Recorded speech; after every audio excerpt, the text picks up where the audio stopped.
Direto de João Molevade. Hoje eu vou mostrar a artimanha dessa nulidade processual, né? Essa nulidade processual hoje é um mecanismo que foi criado pelos políticos, um meio jurídico, para beneficiar eles mesmos quando eles cometer crimes, você tá entendendo? E beneficiar outros mais, que assim eles decidir. Empresário, outros mais. Você tá entendendo? Nem todo mundo se beneficia com essas artimanhas da nulidade processual e outras leis mais não, você tá entendendo? Só beneficia eles. Eles querem barganhar com a justiça. Ou seja, quando o segundo e terceiro comete crime, eles querem que a justiça se cubra em cima do segundo e terceiro. Mas quando eles comete crime, eles querem que a justiça, que a injustiça encobre os crimes, você tá entendendo? Então, ou seja, é assim que eles querem barganhar com a justiça.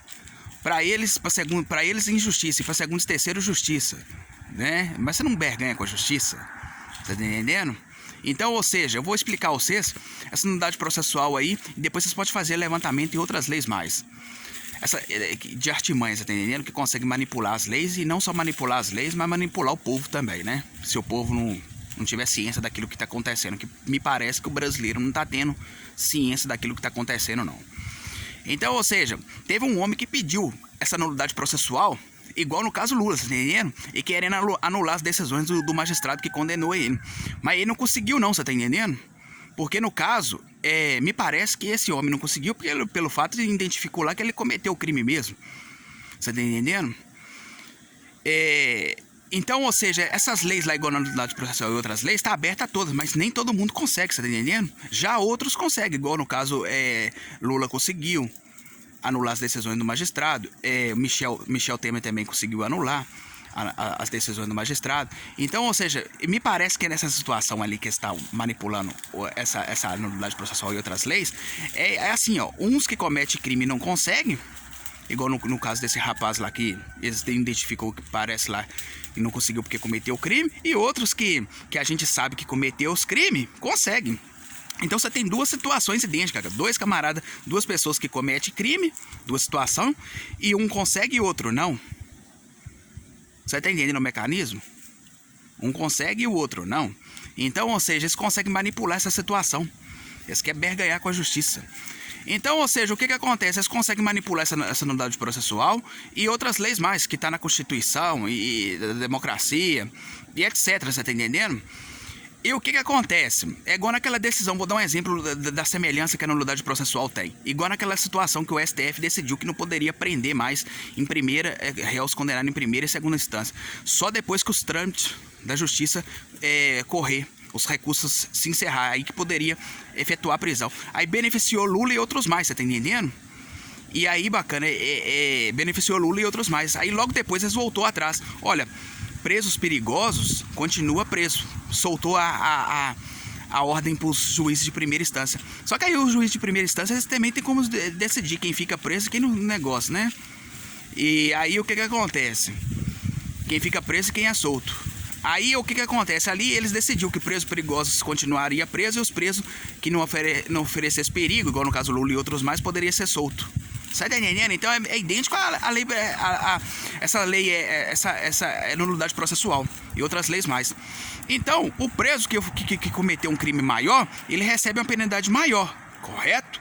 E o preso que cometeu um crime menor, ele recebe uma penalidade menor, correto? Então, ou seja, se você não cria benefício para esse aqui, deixa ele puxar a cadeia de ponta a ponta, igual tem muitos que tá preso aí 15 anos, 20 anos... Você tá entendendo? 25 anos, preso, 30, tem muito preso assim. Então, ou seja, todo mundo que comete crime grave recebe a penalidade e puxa a sua cadeia com a pena alta. Aquele que cometeu crime de natureza leve, se ele recebe outro benefício da justiça, é como se a justiça tivesse a mão que deu a penalidade, ou seja, passa para a sociedade. A mão que deu aquela penalidade é a mão que vai retirar depois. Eles criam a artimanha. É como se o preso não tivesse... É como se aquele camarada que cometeu o crime não tivesse ganhado penalidade. Você entende? Igual no caso Lula, que eles fizeram isso para beneficiar ele. E outros mais. Só que aí vai capitalizando outros. E aí eles deu esse jeitinho para poder vetar os demais. Você tá entendendo? Então eles que decidem. Você não cria benefício assim, não, bacana. Você tá entendendo, para dar segundo, terceiro negócio. Não. Se você decidiu criar esse benefício, você tem que soltar ele a todos. Porque logo no início, quem comete crime grave recebe penalidade grave. E crime mais leve é penalidade mais leve, você tá entendendo? Então, se você criou benefício ali, é como se ele não tivesse recebido uma penalidade ali de ficar preso, mas depois você vai tirar ele da cadeia. É como se ele não tivesse recebido penalidade nenhuma, né? Então, ou seja, eles conseguem manipular essa situação. A nulidade processual hoje, o que acontece? Ela tem uma semelhança com aqueles réus que provou a inocência e foi absolvido, você tá entendendo? Mas eu vou explicar a vocês a diferença da nulidade processual e daqueles que foram absorvidos e inocentados pela justiça. A nulidade processual, tecnicamente, é igual eu estive vendo ali, o Sérgio Moro não está no cargo, né? Mas o Marcelo Bretas teve suas decisões anuladas pelo ministro Alexandre de Moraes, ele ainda continua no cargo. Então, ou seja, a nulidade processual, ela é um crime, quando o segundo e terceiro incrimina segundo e terceiro por conta própria. Você está entendendo o mecanismo da situação? É por isso que ela permite que seja anulado. Mas eles conseguem manipular esse trem aí. Então você teria que retirar. Não é um erro judicial. Não é um erro judicial. O réu que foi absorvido, a justiça interpretou inocentado, o réu que foi absorvido inocentado, ela interpretou que ele foi... houve um erro judicial, então ele absorveu e inocentou. A nulidade processual não, ela tem uma semelhança. Você pode reparar para você ver. Então, ou seja, ele continua no cargo, o Marcelo Bretas. Então, ou seja, o que acontece? A nulidade processual, quando a pessoa incrimina segundo e terceiro por conta própria, o juiz desce o mandado de prisão, você tá entendendo? E a anulação das decisões do magistrado. E, ou seja, ele perde o cargo, ele não vai poder exercer o cargo mais pra frente, porque ele já cometeu o crime no ato do cargo, você tá entendendo? Ele cometeu o crime na época que ele estava trabalhando naquele determinado cargo. Então, ou seja, já quebrou a confiança. Então, ou seja, é isso que eu tô falando com vocês. A nulidade ela pode ser manipulada e outras leis mais. Então é isso que eu queria falar nesse vídeo de hoje aí. Direto de João Molevade, Jacuí, Terra Assombrada.